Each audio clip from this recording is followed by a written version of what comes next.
দেখো বন্ধুরা, কত প্রদীপ বানিয়েছি। আর প্রদীপগুলো তুলে নেব।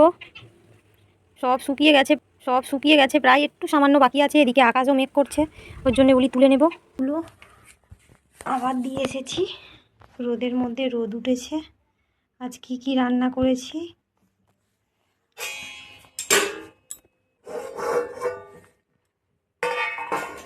এটা সেই 14 শাক ভাজা, যেহেতু আজকে 14 শাক খেতে হয়। এখানে ভেজেছি আর এখানে শসা কেটেছি ভাতের সাথে খাওয়ার জন্য।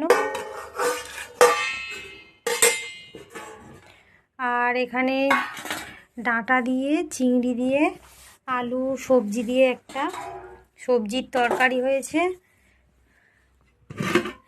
এখানে আছে সাদা ভাত,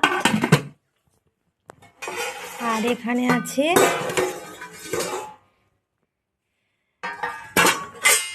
পার্শে মাছ এনেছিল বাজার থেকে, সেটাকে একদম সুন্দর করে মাখা মাখা ঝাল করেছি।